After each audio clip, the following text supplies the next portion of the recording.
Hey, what is up, everybody? This is Stevie Breach coming to you here today as we sit here and talk tonight about WWE's Survivor Series 2015, which is coming up tomorrow. I know that today there was a lot of bad news circulating around Survivor Series. There was rumors of an ISIS attack that would go down tomorrow in Atlanta on the Phillips Arena. I guess the WWE, the FBI, the state of Georgia, as well as the city of Atlanta have all looked into this, and they've come out to say that there is no real threat. I guess they haven't really come out to say it, but I guess it's an online hoax is the way that I read the story as of now, with it being 10:30 at night and the story really dying out to the fact that no one's really talking about it anymore.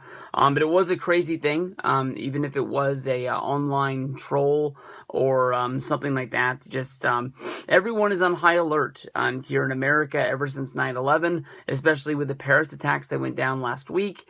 But I guess everyone's going to be able to go to Phillips Arena tomorrow. Everyone's going to be able to enjoy the event, even if there is going to be a high alert going on with everybody taking higher security issues. WWE has come out and said that they're not letting any bags into the event. They're asking everyone to try and take public transportation, with that being MARTA, whether if it is a bus or a train, to get to the Phillips Arena. I remember when I lived there, the MARTA trains drop you off right at the Phillips Arena. I remember when we used to go to the Georgia Dome, the train actually drops you off right at the entrance door to get into the Georgia Dome. Very, very convenient. MARTA was always, pretty good to get around. It just was not safe to ride at night, honestly. But looking at this show, even though there is going to be 7 matches, and one of the matches hasn't even been named, they said there was going to be a 5-on-5 traditional Survivor Series elimination tag match. I'm guessing that that's going to be like the New Day, probably Sheamus and Wade Barrett, going up against like Ryback, Neville, the Dudleys, and one more guy, I guess. Maybe even you got to get the primetime players in there sometimes. There's a few guys that haven't been named for this show that need something to do. Definitely Sheamus, the New Day, possibly Wade Barrett. That's possibly the 5 best heels that aren't named on this show. But they've also got your tournament, which is going to be going down. You've got a singles match between Ziggler and Breeze, Divas Championship match, Charlotte and Paige for the Divas title, and then you've also got the Undertaker match, which is the Brothers of Destruction going up against the Wyatt family. I guess we'll do the singles matches, then we'll move into the tournament. But honestly, it should be really good. Ziggler against Breeze. Breeze's first WWE pay-per-view match. Honestly, this is a feud that's going to be going on for a while, so I'm going to be picking Tyler Breeze in this match in order to beat Ziggler. But we all know that this feud is going to continue, and this is going to be one hell of a match. Both of these guys are great workers. You put these guys together, they should be going out there. Ziggler's already got a chip on his shoulder, trying to be the best and show WWE that he's more than what he is, and he wants to get there. Charlotte should be beating Paige for the Divas Championship. Well, Charlotte already is the Divas Champion, but she should be beating Paige.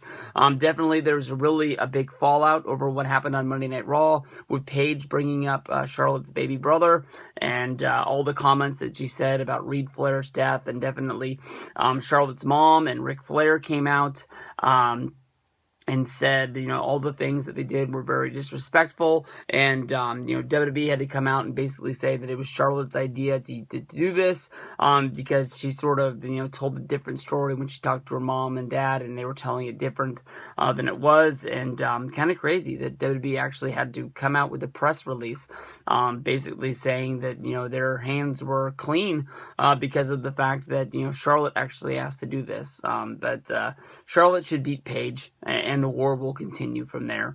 Undertaker and Kane teaming up, going up against the Wyatts. I'm really torn. Basically I made a video yesterday leading up to Kane turning on Undertaker, leading to Undertaker versus Kane, and their retirement matches that should be coming up with both these guys leaving WWE sooner than later. But also there's, could Dean Ambrose turn on Roman Reigns, and could Roman Reigns turn on Dean Ambrose? So, obviously you can't have everybody screwing everybody, because that would affect the show. You only want to have one turn That way it, means something. And, you're not trying to tell the same story all over Monday Night Raw, with different storylines going at it. It just doesn't make sense for everybody to be turning on everybody at the same time. So, honestly, I'm going to take Undertaker and Kane to beat the Wyatts and just say that this is a feel-good match, and hopefully they beat the Wyatts and then they go in their own separate directions, seeing how I don't really know if Undertaker and Kane are going to be a part of TLC, or if they're just going to wait it out and wait for WrestleMania and see where they end up on the card from there. So, now with the tournament, Roman Reigns against Alberto Del Rio, as well as Kevin Owens versus Dean Ambrose. I will say that everyone is basically picking Roman Reigns to win his first round match. I haven't heard anyone with a prediction of Alberto Del Rio getting a win and moving on to the second round. I think everybody thinks that Roman Reigns is going to do this. Kevin Owens versus Dean Ambrose is a very interesting match. It really could go either way, and I think a win could really help out either guy, seeing how more than likely this is going to be the rematch at TLC, whether if it is the actual TLC match or one of the TLC matches. If it's a ladder match, a tables match, this should definitely be the championship rematch at the next show, seeing how Del Rio and Cena will be going at it in a singles match for the United States Championship. So, honestly, I'm going to pick Owens in order to get the win here, and then Reigns to beat Owens. But definitely, there's a lot of intriguing things to go down if Ambrose gets the win over Owens, and then goes on, and it's Reigns versus Ambrose.